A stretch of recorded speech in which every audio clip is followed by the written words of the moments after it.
Hey class, my name is Alyssa Baez. Um, the submission is for Chicano Studies on December 3rd, 2019. And this assignment is the reflection and interpretation of my analyses of 5 of the short stories. Now, I found more interest in the short stories in The House on Mango Street. So I did select my stories from that source. First, The House on Mango Street. I said, this short story opens up with the narrator describing how her family came to live at the house on Mango Street. She mentioned how before Mango Street, they lived on Loomis on the 3rd floor, and many other places before that, because they tended to move a lot. She then told us about the members of her family, like her parents, Mama and Papa, her brothers, Carlos and Kiki, and also her sister, Nenny. Her family had always dreamed of a house that was truly their own, so they would not have to keep moving and moving each year. The dream house was a white house with trees all around it and a great big yard. It had working, running water and pipes, as well as real stairs, not just the hallway kind, but real stairs. The house would come with a basement and at least 3 bathrooms so that they would not have to interfere with each other getting ready again.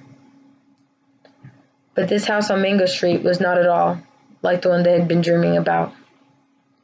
Although it was a house, which is a step up from an apartment, the house on Mango Street is an improvement for her and her family, not just the house but it's just not the house that she wanted to claim as her own. The second one I chose was Hairs.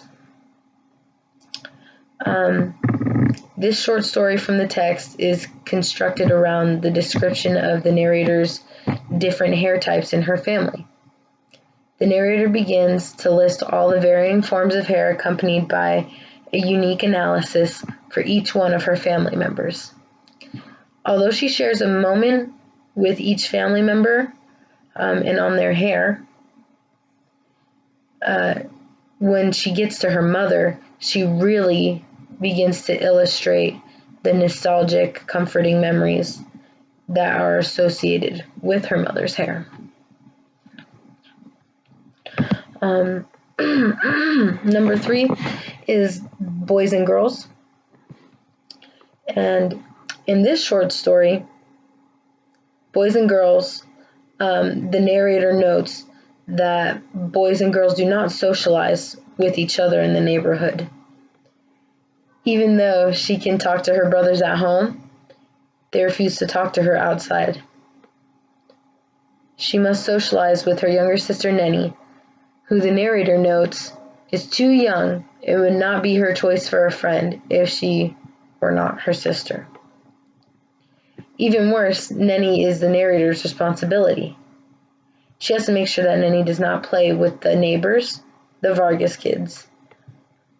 She longs for a best friend, and without one, she compares herself to a red balloon tied to an anchor. For the 4th one, I chose Laughter.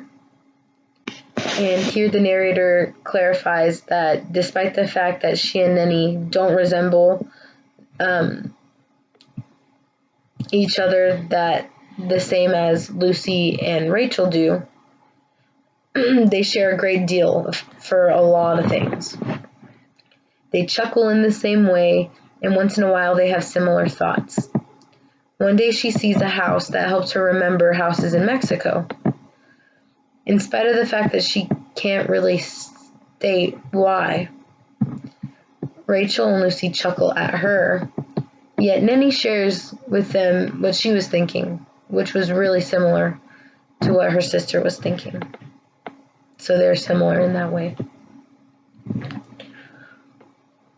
And for my fifth story, I chose Those Who Don't.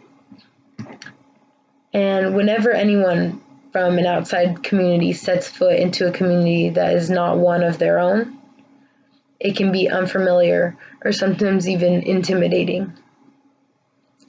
And the speaker says that people who don't know any better think her neighborhood is dangerous, and that if they find themselves in it at night, they fear that they might get stabbed. Her and her friends are never scared in the neighborhood, and since they know the outsiders might find it frightening, including the man with the crooked eye and the tall, intimidating man in the hat, as well as the large, dim man. However, the narrator notes that when she enters a non-Chicano ethnic neighborhood, she herself gets scared. So that was it on my 5 short story analysis. Thanks.